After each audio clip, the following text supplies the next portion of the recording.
personas trans.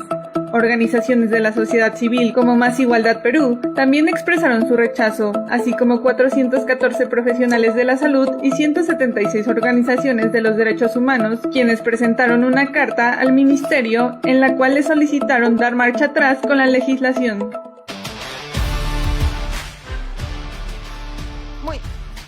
Muy bien, escuchábamos lo que era parte de lo que ha abordado este decreto supremo.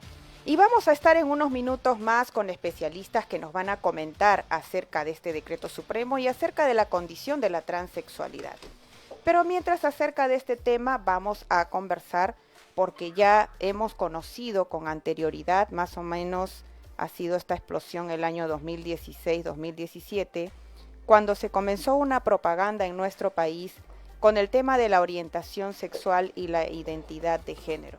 ¿Qué tenemos que decir nosotros como panel de abogados, más allá de co-conductores, acerca de este tema? Recuerdo que mi compañera Paola escribió un artículo muy importante en una fecha como esta, la conmemoración, y también mi hermano Jorge. Sí, en primer lugar, creo que lo primero que tenemos que tener claro es que, aprovechando la celebración que hoy día ha impuesto, ha colocado, ¿no? Ha dispuesto, mejor dicho, la OMS, que el concepto de discriminación se ha ido variando, y se ha ido variando de una manera maliciosa. Es decir, discriminar está mal, siempre ha estado mal, pero la discriminación no significa ceder siempre a los deseos del otro. Porque si no, entonces no estamos hablando de un acto de discriminación, sino un acto de sometimiento. Y lo digo ¿por qué? Porque hace poco nada más han denunciado a la señora Olga Izquierdo por haber dicho que los hombres no pueden entrar al baño de mujeres en el aeropuerto. Y si la van a denunciar por expresarse y van a decir que eso es discriminación, cuando es un punto de vista legítimo para toda mamá que, por ejemplo, se quisiera preocupar por sus hijos y lo que pasa en el baño de baños públicos, si vamos a permitir que eso se considere discriminación, entonces todo es discriminación. Todo en lo que no le demos la razón a un grupo determinado se convierte en discriminación, y el Estado termina a ser un brazo persecutor de la opinión y la expresión. Y hay que partir de esto porque en este programa no discriminamos, porque entendemos que todas las personas han sido creadas a imagen y semejanza de Dios. Pero lo que vamos a discutir aquí no es eso, sino la manipulación, por lo menos en lo que a mí respecta, de este concepto de discriminación, que en realidad es parte de una agenda que se viene dando y que al final hemos terminado por ver sus consecuencias, como por ejemplo las personas transexuales que entran a deportes femeninos terminan excluyendo a las mujeres.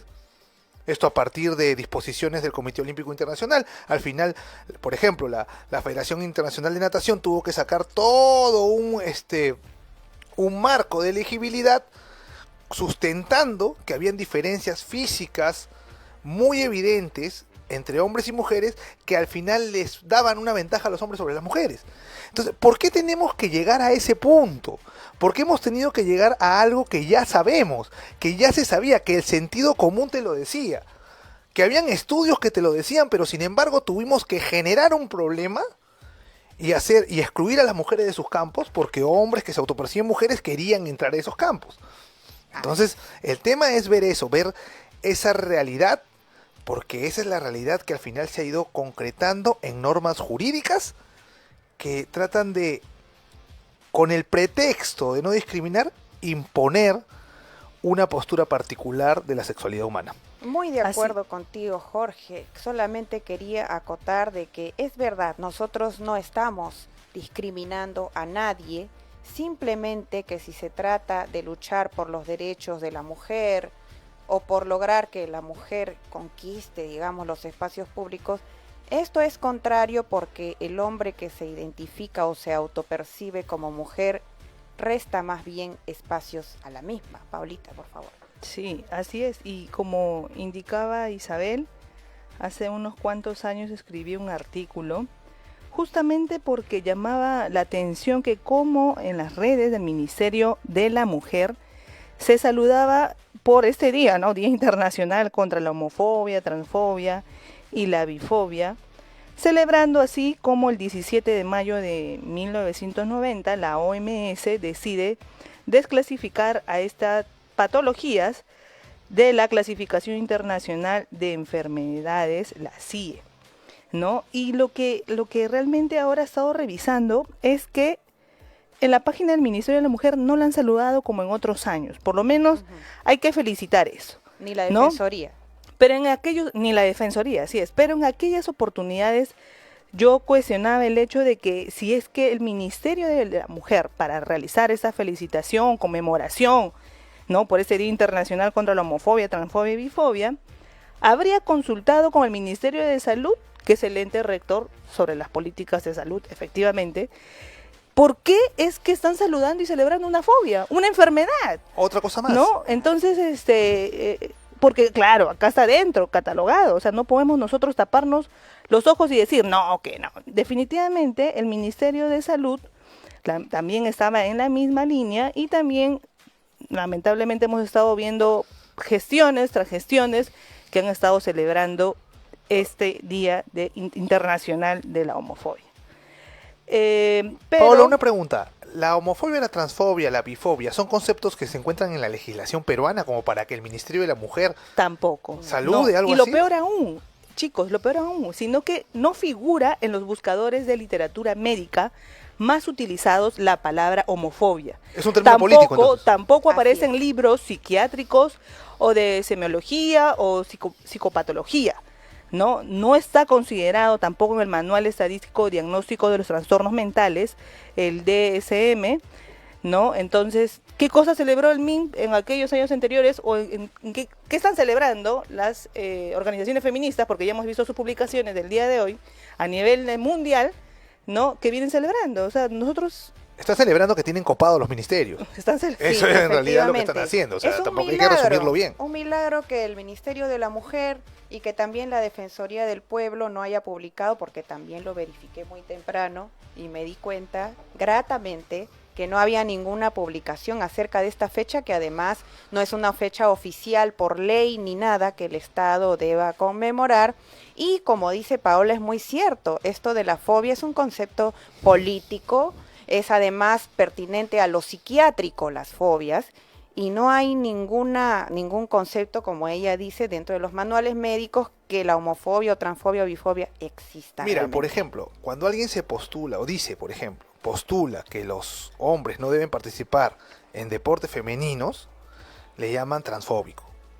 Entonces lo que se observa es que el término es utilizado solamente para desacreditar a aquel que se opone a las demandas que ellos plantean, que ese grupo plantea, porque hay que acotar las cosas.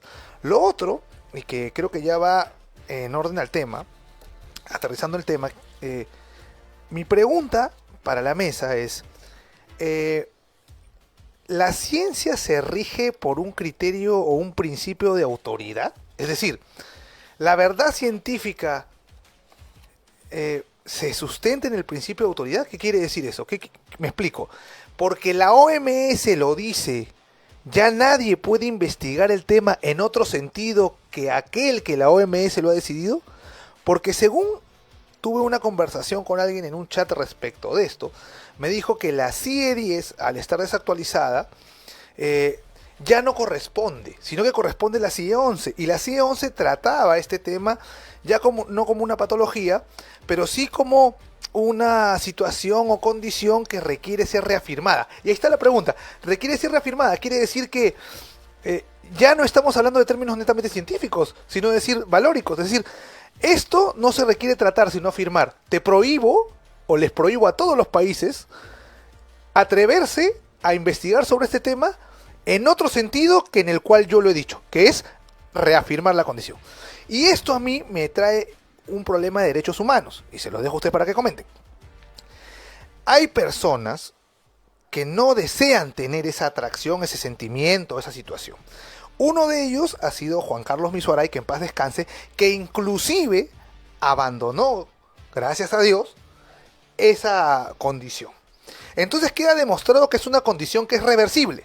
Así es. Y al ser reversible, demostramos que no tiene por qué ser todo en el mismo sentido de la reafirmación. Esas personas que buscan quitarse eso ya no van a ser atendidas por el Estado, porque el Estado cuando despatologiza te está diciendo que no te va a atender. Si se despatologizara la diabetes, ya no atendería diabéticos.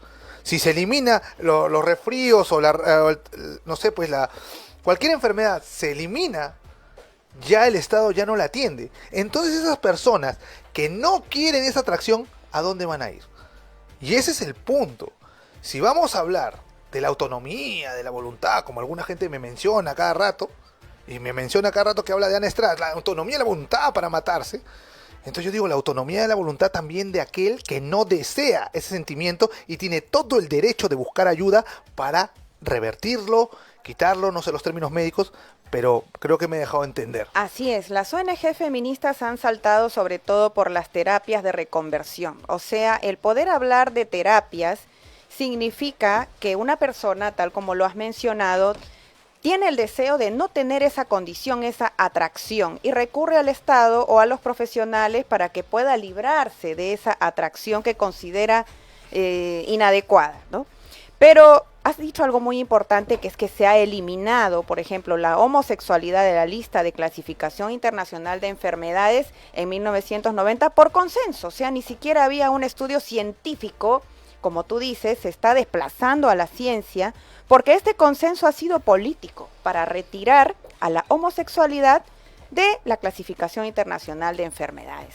Entonces esto es muy grave. Lo que ha hecho este decreto supremo, que ha sido recientemente publicado, es considerar dentro de las condiciones asegurables de la persona con enfermedad, dentro de la cápite persona con problema de salud mental, el transexualismo, el transvestismo de rol dual, trastorno de la identidad de género en la niñez. En la niñez todavía, y se quejan de que en la niñez no debería estar todavía, según Otros ellos. trastornos de la identidad de género, trastorno de la identidad de género no especificado, transvestismo fetichista, orientación sexual egodistónica. Entonces, toda esta clasificación que se ha hecho para decir que está dentro de un problema de salud mental no es gratuito, es porque hay un respaldo científico y que lamentablemente en 1990 se echó para atrás por un tema de consenso político. Ya vemos que hay una agenda. Claro, Así. repito, ¿no? La ciencia se basa en la democracia, el principio de desarrollo de la verdad científica es democrático. Es porque la mayoría dice que sí, la ciencia dice que sí. Es por el principio de autoridad, porque la OMS dice que sí, se dice que sí. Son preguntas un poco filosóficas, ¿no? Pero que es importante que las tengamos en cuenta al analizar este tema particular. Muy bien, entonces ya se encuentran con nosotros nuestros invitados, que en un momento van a tomar su posición en la mesa, pero ellos son la licenciada Verónica Valentín Mendoza de Atoche, licenciada en Psicología Clínica Social, y el doctor Denis Atoche Bolívar, licenciado también en Psicología. Ambos van a abordar este tema desde una perspectiva científica, porque previamente hemos hecho un análisis legal, cómo está la situación, este decreto supremo publicado por el MINSA, pero ahora vamos a escuchar de ellos. Le damos la bienvenida en primer lugar. Doctora Verónica, doctor Denis, muy buenas tardes y gracias por estar con nosotros en el programa y sobre todo en una fecha polémica. Y bueno, a partir de ahora vamos a hacerles algunas consultas respecto a este decreto supremo, pero sobre todo respecto a lo que es la parte científica de la transexualidad. Muy buenas noches, casi buenas noches. En realidad, para poder hablar sobre este tema siempre es importante ir a las fuentes, ¿no? Que nos van a afianzar lo que estamos hablando. Bueno, yo soy Verónica, mi esposo Denis, que también llevamos la misma carrera. Y sí, dentro de lo que se ha hablado, de la parte del decreto, lo va a hablar mi esposo, pero yo la parte de lo que son los trastornos de personalidad, ¿no? Tanto en el CIE-10 como en el DSM-4 o en el DSM-5, en realidad estamos avanzando, pero aquí todavía se está considerando para el MINSA el CIE-10 y el CIE-10 lo tenemos acá. Aún todavía no lo han cambiado, o mejor dicho, lo han cambiado al CIE-11, pero para Perú todavía sigue en valía, vamos a decirlo así, el CIE-10. ¿Y qué es lo que se menciona, ¿no? De los trastornos de identidad sexual? Como lo ha leído la abogada Isabel. Hay un F64, que es el trastorno de identidad sexual, que es el transexualismo, que es diferente al travestismo, ¿no? Uno tiene que ver más con el tema de el sentimiento y el deseo de vivir, ¿no? En el cuerpo mismo, con la identidad sexual con la que no ha nacido biológicamente, ¿no? Entonces puede ser, por ejemplo, para que nuestros amigos lo puedan entender, que es muy distinto al travestismo, que solamente el transvestismo el tema es adopta la identidad físicamente, se comporta como una mujer, se viste como una mujer en el caso del hombre. Puede llegar a sentir, digamos, o tiene sentimientos, ¿no? Hacia el sexo contrario, también hay de todo, Claro. ¿no? Bueno, mi esposo les va a hablar un poquito más de ese Pero tema. el transexualismo quiere decir que, por ejemplo, puede aún figurar, aparecer como un hombre, pero él puede decir que él se autopercibe una mujer. Claro, la transexualidad tiene que ver más que todo con el marco hasta de cambiarse, ¿no? El género o el sexo, ¿no? Mutilarse, porque eso es lo que se hace en realidad, no es que hay un tema, a pesar de haber una vaginoplastía, ¿no? Por ejemplo, en un varón que quiere ser mujer, solamente es algo que está allí, pero la parte funcional no existe, ¿no? Porque sabemos es anatómico, estético, que digamos solamente así. es algo estético, es como hacerse una cirugía en la nariz, ¿no? Algunos cirujanos han ido quizás mejorando, ¿no? El tema de las intervenciones, hasta en el tema, vamos a decirlo, del contacto y todo eso, ¿no? Pero jamás va a poder generar vida, ¿no? Sabemos eso nosotros. Claro. Pero la transexualidad tiene que ver justamente con ese acompañamiento de esos deseos, ¿no? Y cuando se diagnostica así, a partir de los 2 años, ¿no? Donde la persona dice que tiene esos sentimientos y que aún quiere someterse a tratamientos quirúrgicos, ¿no? O hormonales. 2 años de edad. No, me refiero a 2 años consecutivos, ¿no? Okay. Para diagnosticar algo tiene que ver siempre justo un valor de tiempo, ¿no? Por ejemplo, yo para decir que esto es un trastorno de personalidad o esto es un trastorno de tal o de cual, siempre hay un marco, ¿no? De tiempo, por ejemplo, de 8 meses a 10, ¿no? Para decir que, por ejemplo, una depresión tiene que ser prevalente a mayor de 8 meses, ¿no? Que ya esa persona está muy triste, abatida o que tiene síntomas de depresión, ¿no? Eso me refiero. Y en el caso del transvestismo, ¿no? Consiste en llevar ropas del sexo opuesto durante parte de la propia existencia, ¿no? Pero disfruta ahí de dice eso. transvestismo de rol dual. ¿A qué hace referencia eso? Ok. Porque no conocemos los términos exactamente, porque Son términos queremos extraños. son términos extraños que recién Está inclusive bien. estamos descubriendo. Es como Imagínense. nosotros también de derecho sabemos algo, Sí. pero no como ustedes a profundidad, ¿no? Cuando habla también de rol dual, bueno, normalmente el travesti solamente, o la persona que se traviste, ¿no? Se viste de ropa de mujer, en el caso si es varón, ¿no? O si es mujer, ¿no? Con ropa masculina, ¿no? Vamos a decirlo, con ropa masculina. Pero no hay un tema de algún cambio específicamente que se genere, ¿no? En el cuerpo, ¿no? A eso se refiere que no hay un tema de intervención quirúrgica específicamente, estrictamente en la parte genital, ¿no? Porque sí se pueden hacer muchos arreglos en la parte, ¿no? Física, de rostro y todo eso, ¿no? Doctora, quería hacerle una consulta. Mire, aquí dice trastorno de la identidad de género en la niñez. ¿Cómo se puede Sí. percibir en la niñez que un niño no se está identificando con su sexo y por tanto el padre de familia estaría en la responsabilidad de afirmar su identidad? Porque a nosotros nos toca en biología aprender desde niños los cromosomas XX, XY. Se supone que nosotros debíamos contribuir, se supone no, deberíamos todos los padres de familia, viendo el sexo biológico de nuestros niños, contribuir a que ellos afiancen esa identidad. Pero resulta que en la niñez también se dan confusiones, porque acá dice trastorno de la identidad de género en la niñez. Así es. Solamente voy a ser breve y le voy a pasar a mi esposo para que pueda profundizar. Mira, en el CIE-10 lo tenemos en el F64.2 y en el DSM-4, que es la parte ya psicológica, lo que manejan los psicólogos, psiquiatras, CIE-10, médicos también. Nosotros también tenemos que siempre catalogarlo así, ¿no?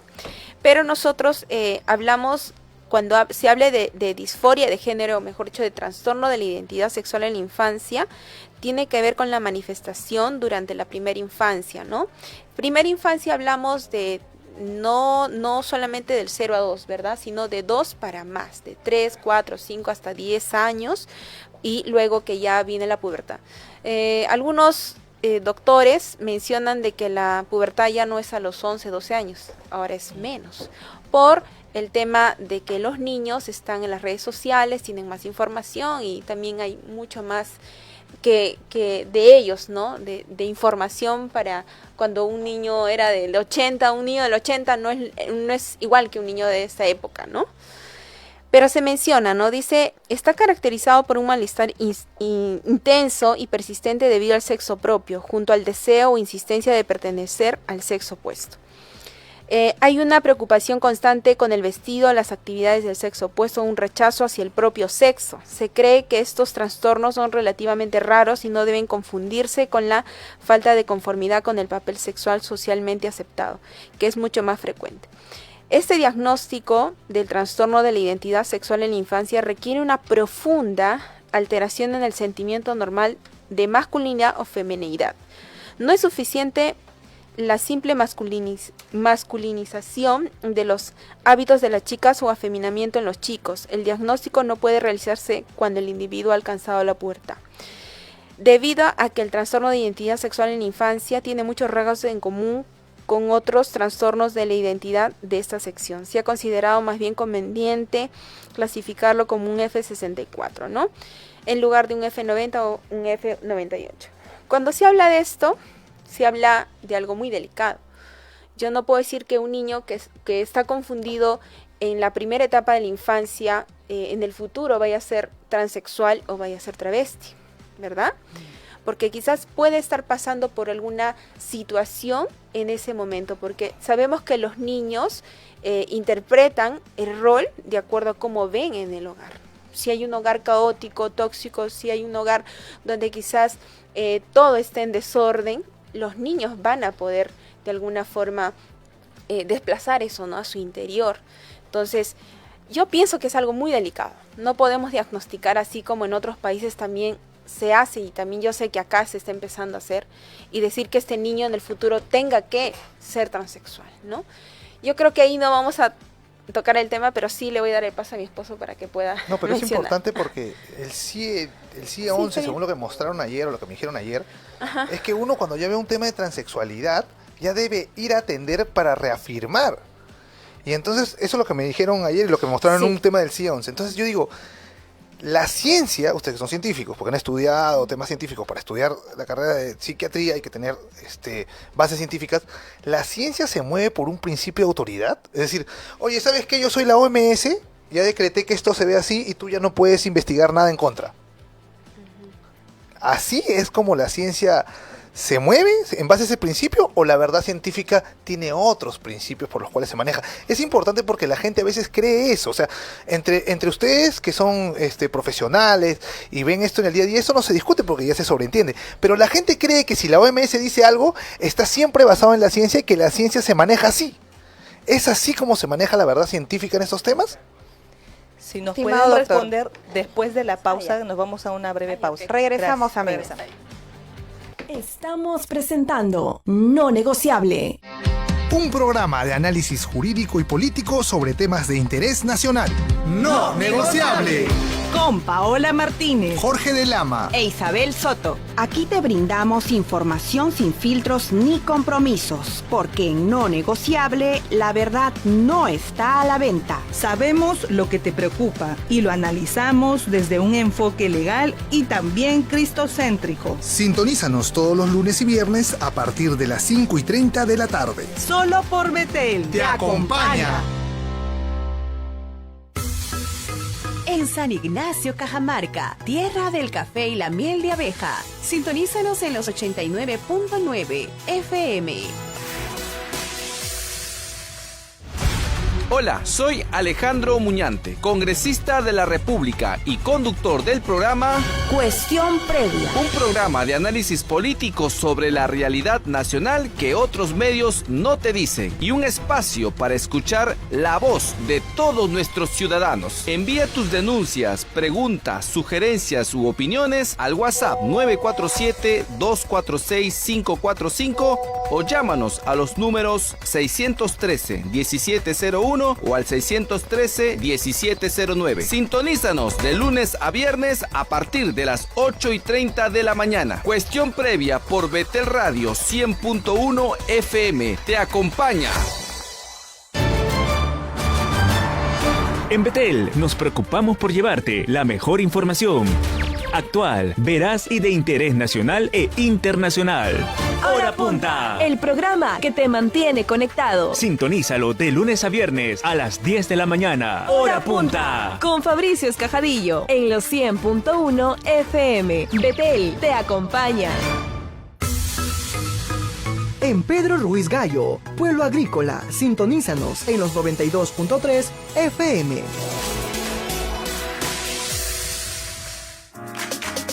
Amigos y hermanos del bloque norte de Lima, queremos invitarte a un evento espiritual que cambiará tu vida. Nuestra campaña evangelística con el lema Un solo camino, Cristo. Este evento iniciará este viernes 17 de mayo en el Templo Central de la Iglesia de Cerro Candela, ubicado en la Manzana B, Lote 8, Urbanización Santa Fe de Naranjal, San Martín de Porres, a partir de las 7 de la noche.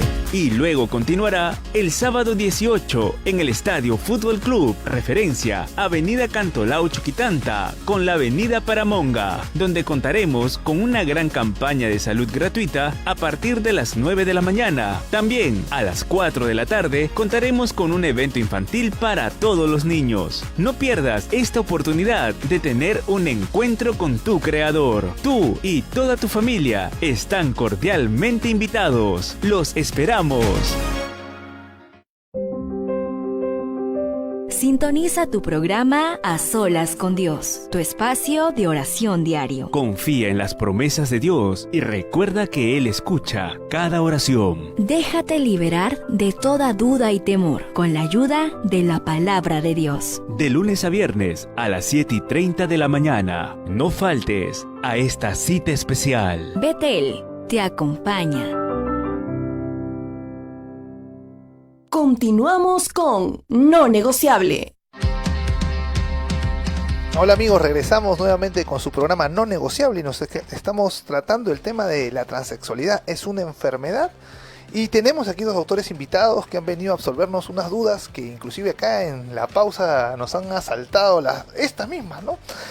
Nos quedamos, doctor, con la pregunta de si en los temas de la verdad científica, en el tema psiquiátrico, o en el tema médico en general, la verdad científica se rige por un principio de autoridad. Es decir, la OMS ya lo dijo, lo decretó, y nosotros los médicos peruanos nacionales pues atacamos acríticamente, no investigamos nada.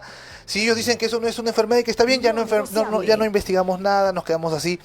O se rige por consenso, como dicen, no, ya un montón de científicos dijeron que no, 60-40, entonces la verdad científica es de los 60. ¿Así se rige la verdad científica o en realidad debemos ser mucho más cautos respecto a esto y respecto a lo que nos viene de otros lados? La Organización Mundial de la Salud entra en un consenso para poder sacar el CIE-10, que es el manual de diagnóstico de enfermedades médicas, psiquiátricas, mentales y de la conducta, ¿no? Todo lo hace a través de un consenso de estadística. Te pongo un ejemplo, ¿no? De repente tú entras a un hospital por un tema de una apendicitis. Esa estadística va direccionada al Ministerio de Salud y va a nivel nacional, solicitan cuántas personas han sido operadas de apendicitis a nivel nacional. Entonces, la Organización Mundial de la Salud lo que hace es a nivel internacional ver en todos los países cuántas personas han sido operadas con una apendicitis. Entonces, estos diagnósticos que vemos de la salud mental, del comportamiento, son bases científicas, son casos clínicos que han sido evaluados, han sido vistos mediante entrevista, mediante estudios científicos. Entonces la Organización Mundial de la Salud, en un consenso con psicólogos y psiquiatras, establecen estos diagnósticos. O sea, así nomás no se puede retirar un diagnóstico, porque para eso tiene que haber un consenso. En base a todos estos diagnósticos que han sido evidenciados en hechos en hechos, en síntomas, en patologías de cada persona que llega a un centro de salud, llega a un hospital, llega a un hospital del MINSA o de salud. Tienen mensualmente un reporte, una información mensual de cuántos diagnósticos hay de prevalencia, de morbilidad, ¿no? O diagnósticos de prevalencia, ¿no? Doctor, entonces tendríamos que entender que en el caso del CIE 11, que es lo que están reclamando, inclusive congresistas de la República, para que dé marcha atrás este decreto supremo, ha habido un consenso para retirar la transexualidad como un trastorno. Por lo que usted me está diciendo ahorita, que si hay un consenso para incorporar y un consenso para retirar. Y entonces la pregunta es, cuando llega el CIE 11 y se aplique, porque todavía están diciendo que está actualizándose la aplicación, quiere decir que ya los médicos nacionales ya no van a poder tratar la transexualidad como trastorno, sino van a tener que hacerle caso a la OMS por su consenso. Eso es lo que quiero tener claro. Claro, la OMS podrá retirar todo lo que quiera, pero por ejemplo, el transvestismo fetichista. Sabemos qué es el fetichismo.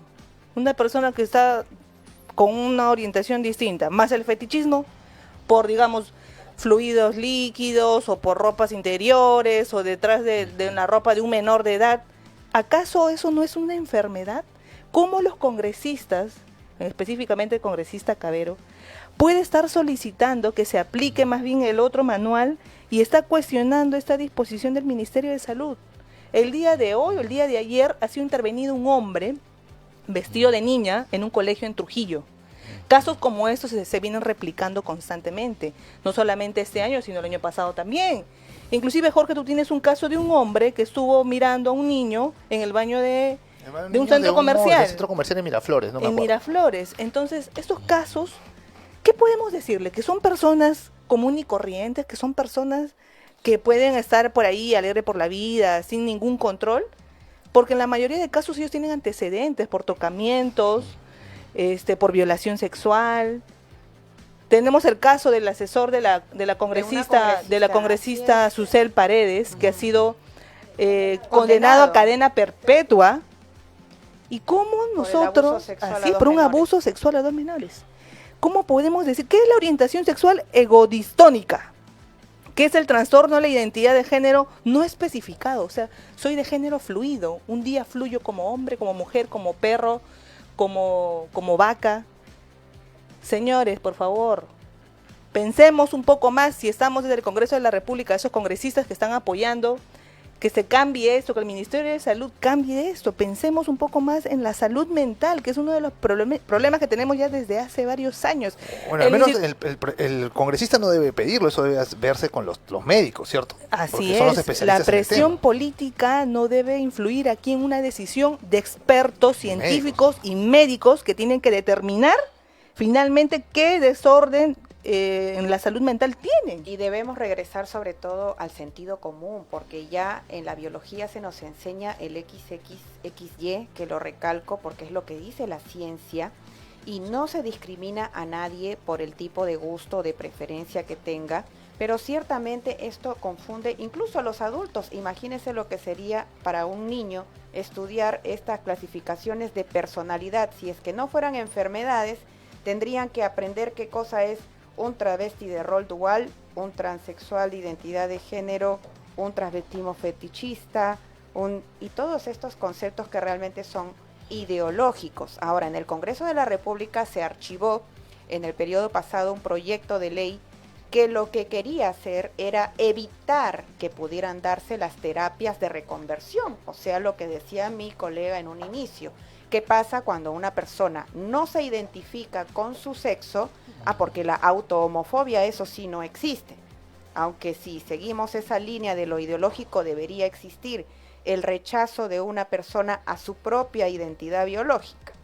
Pero se presentó un proyecto de ley que evitaba o que prohibía que las personas con identidad sexual distinta pudieran recurrir a servicios de salud mental para una reconversión o reversión de esta condición, ¿no? De esta patología, porque así es como lo están considerando en la actualidad en el CIE 10 mediante este decreto supremo. Sin embargo, ese proyecto de ley se archivó, porque creo que todavía en el Perú hay un bastión en el Congreso de la República, así no se quiera reconocer, de que la mayoría de los peruanos todavía se resiste a este cambio porque va en contra del sentido común. Entonces, ¿qué tenemos que hacer frente a este decreto supremo? Defenderlo, porque de lo contrario, estas ONGs feministas van a insistir en que se derogue, bueno, en que se deje sin efecto, mejor dicho, para que pueda aplicarse el CIE 11. ¿Qué tiene que decir a esto, doctor? Mire, sabemos que detrás de todo esto hay un tema político, ¿no?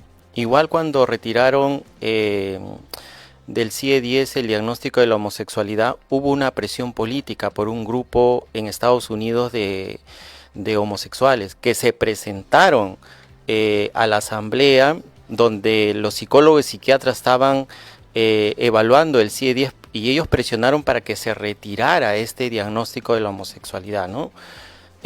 Nosotros como profesionales de la salud vemos en los hechos, vemos dentro de las patologías, dentro del comportamiento, dentro de la salud mental, en los hechos vemos realmente detrás de lo que hay en el transexualismo, de lo que hay dentro de todos estos diagnósticos que ya está establecido en el CIE 10, porque lo único que ha hecho el Ministerio de Salud a través de este decreto supremo es pedir la actualización de 7 diagnósticos para que sean ingresados en la atención médica.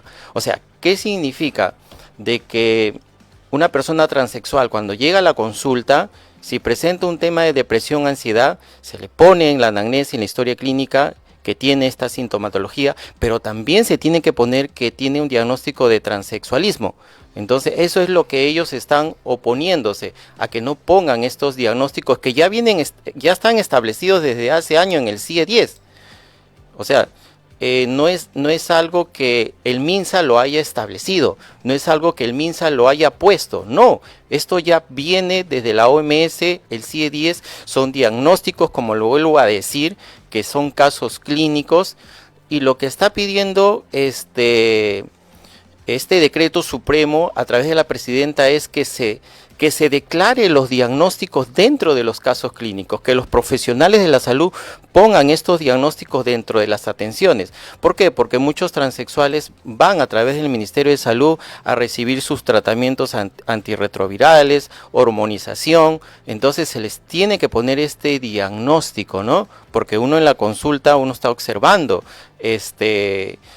su comportamiento, uno está haciendo un examen mental, y se tiene que poner estos diagnósticos dentro de la historia clínica, y eso es lo que está pidiendo, porque lo que está diciendo MINSA que se ha omitido estos diagnósticos dentro de la atención médica, se ha pasado por alto.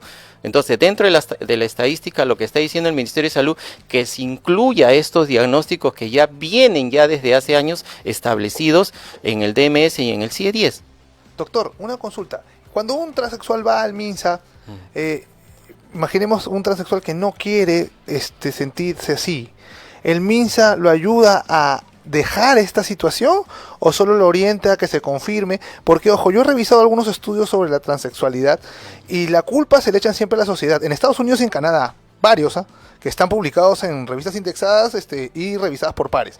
Y siempre el tema es, no, mira, el problema no eres tú, la sociedad que no te acepta. Y con esa situación lo que termina pasando, creo yo, pero se lo pregunto, es que ya la causa de una depresión o una situación ya se descarta a priori. No, dice, oh, no, por si acaso tu transexualidad no es lo que te deprime, sino tu sociedad, tu mamá que no te acepta, tu papá que no te acepta.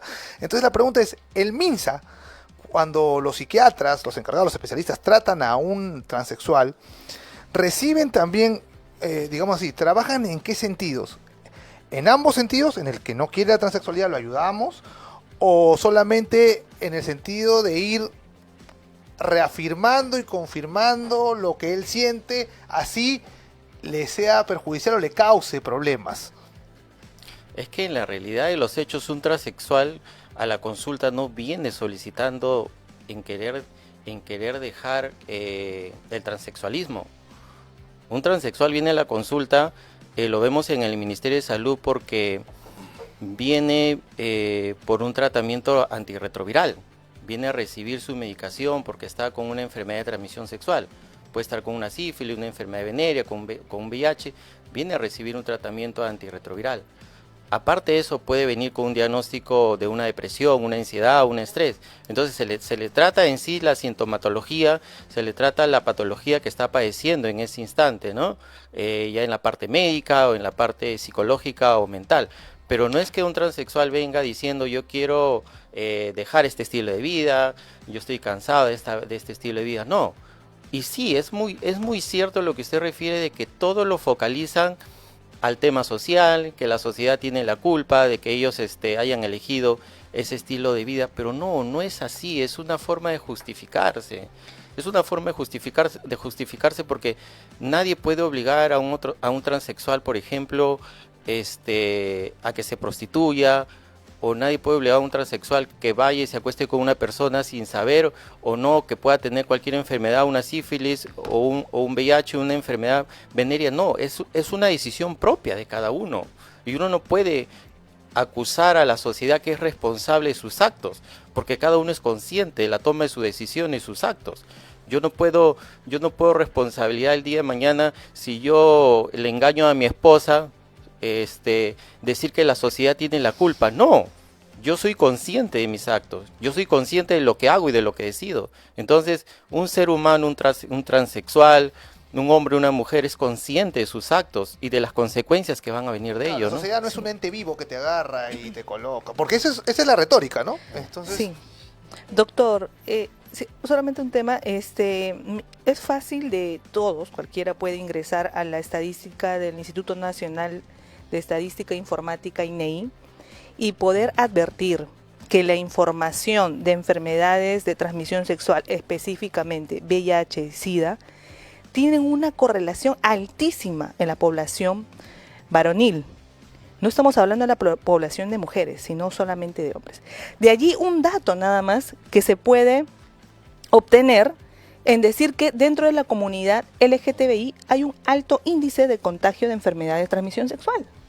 Ahora, usted acaba de mencionar que este decreto supremo lo que está haciendo en la mayoría de atenciones es que lamentablemente algunos pacientes que ya tienen estas condiciones no buscan revertir su condición, sino de cierta forma reafirmar o en todo caso atenderse por un tema de transmisión sexual, ¿no? Sabemos que en la época de Kuczynski sacó un protocolo de atención para personas trans, en la cual destinaba un presupuesto del programa presupuestal de tuberculosis para destinar a la población LGTBI. ¿Para qué? Para que se realice el procedimiento de hormonización, para regalar lubricantes y para regalar condones. Eso con la finalidad supuestamente de reducir las enfermedades de transmisión sexual. Pero lo que estamos viendo más bien en la realidad es una cosa totalmente distinta, que ha habido un incremento de estas enfermedades, ¿no?, de transmisión sexual. Entonces, si de cierta manera, mediante este decreto supremo, se viene atendiendo a esta población, porque tiene una cobertura del SIS, una cobertura del MINSA, del Seguro Integral de Salud, que se cubre absolutamente todo en relación a este tema, ¿por qué las organizaciones LGTBI ni siquiera se compadecen de sus mismos miembros de la comunidad LGTB para que ellos puedan iniciar un procedimiento de salud? Porque si esa persona necesita un tema de retrovirales y no tiene dinero para acceder a ello y necesita que sea diagnosticado esto porque eso no estaba actualizado, ¿por qué se oponen? ¿Por qué se oponen? Es un tema de salud, es un tema de decir, oye, el prójimo, Dios mío. Pero yo no veo que lo estamos ayudando, ¿ah? Porque si está incrementándose las patologías, los temas sexuales, ahí no estás ayudándolo, solo le estás dando paliativos.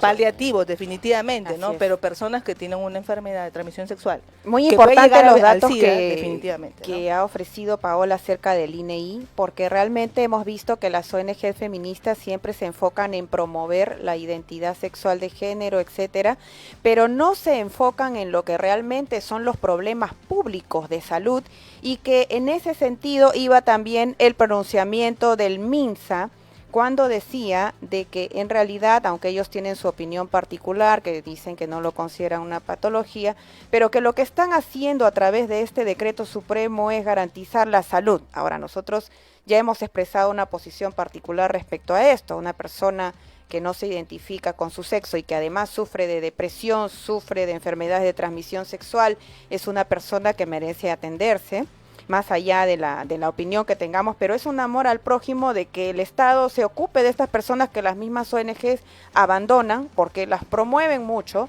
pero no están realmente cuando las papas queman, cuando estas personas necesitan atención de salud, así sea por reconversión o no, pero por un tema de los retrovirales, de las enfermedades de transmisión sexual, etcétera. Sus conclusiones, por favor, a nuestros invitados. Doctora, doctor. Bueno, vemos, como ustedes refieren exactamente, muchas ONG, muchas asociaciones trabajan en el tema de las consecuencias de la homosexualidad, del transexualismo y todos estos diagnósticos, ¿no?, que está establecido en el CIE-10, pero en realidad no ven la raíz de la causa, ¿no? Que eso es lo que debe trabajar. Mucha promoción de preservativos, pero lo que hay que trabajar es el trasfondo realmente. ¿Cuál es la consecuencia, ¿no? ¿Cuál es la raíz que lo ha llevado a una persona a ese estilo de vida, ¿no? Vemos que el Ministerio de Salud realmente está cumpliendo su función. Claro. El Ministerio de Salud está cumpliendo su función en identificar estos diagnósticos, si hay un mayor índice o alto de prevalencia de estos diagnósticos que están establecidos en este decreto supremo. Es identificar más casos clínicos. Está bien. Eso es lo que busca el Ministerio de Salud a través de todos los centros a nivel nacional, a través de todo el Perú, ¿no? Así como la prevalencia de tantas enfermedades o diagnósticos de depresión, ansiedad que puede haber. Eso es lo que está buscando, ¿no? ¿Cuántas personas transexuales tienen este diagnóstico en todo el Perú? Personas con diagnósticos de disforia de género. Estadísticas. Acá el Ministerio de Salud no está imponiendo nada. El Ministerio de Salud se está avalando a la OMS, que ha evaluado, vuelvo a decir, casos clínicos, estadísticas, en la preparación de este manual que usan los profesionales de la salud, el CIE-10, ¿no? Entonces, vemos de que acá las ONG de la asociación absolutamente no van a hacer nada porque no depende del Ministerio de Salud. Que vayan a la Organización Mundial de la Salud y que ahí reclamen, y que bueno, que lo que están pidiendo en el CIE-11 es que ya no estén incluidos estos diagnósticos, ¿no? Pero hay que tener mucho cuidado que ahí no influya pues el tema político, ¿no? Excelente, muy bien, doctor, gracias por sus acotaciones, y a la doctora también le agradecemos muchísimo su presencia. Han estado con nosotros Verónica Valentín, Denis Atoche, los dos son profesionales en la salud mental, en psicología, hablando de este decreto supremo que aplica el CIE-10. La conclusión entonces la vamos a dar en unos minutos. Amigos, por favor no se vayan. A nuestros invitados muchas gracias, los invitamos para una próxima. Así es, y de acuerdo a lo que ya los expertos nos acaban de comentar, definitivamente esta lista de 7 enfermedades sí son una enfermedad, valga la redundancia, ¿no? Y que lo que está haciendo el Ministerio de Salud simplemente es adecuar, ¿no? Y actualizar sobre todo la tipificación de cada uno de esos diagnósticos. Esto no estaba, señores. Lo que está haciendo el Ministerio de Salud es simplemente decir, señores, cada uno de estos diagnósticos debe ser reconocido por el Ministerio de Salud. ¿Para qué? Para dar cobertura de salud a la población LGTBI. Yo lo que digo es que el Ministerio de Salud tiene la obligación de atender a todas las personas que o quieren reafirmar su vida transexual, como también aquellos que no lo quieren, porque hay varios que no lo quieren, y Juan Carlos Mizuaray es un ejemplo que está en YouTube, y que así hay muchos casos más. Y el Ministerio de Salud, como dice la Constitución, la dignidad de la persona es el fin supremo de la sociedad y del Estado, tiene la obligación, no solo de ir hacia un sentido, sino también darle herramientas para ir en otro sentido, en el sentido que el paciente lo quiere. Realmente consideramos adecuado el planteamiento que ha hecho a través de este decreto supremo el Ministerio de Salud para poder atender a esta población, y más allá de la opinión que tenemos, que ya estamos considerando que una persona que no se identifica con su sexo bien podría buscar también una terapia de reconversión si es que así lo desea, pero si no, obviamente también tiene derecho a la salud, a los tratamientos retrovirales, a las enfermedades de transmisión sexual o el tema de la depresión, de la ansiedad, tantas otras enfermedades que puedan darse, pero hasta este momento, queridos amigos, hemos estado abordando este tema, les agradecemos su sintonía y nos encontramos el próximo lunes, como siempre a las 5:30 por Betel Radio 100.1 FM, en su programa No Negociable. Chao, chao. Bye, bye. Hemos presentado No negociable.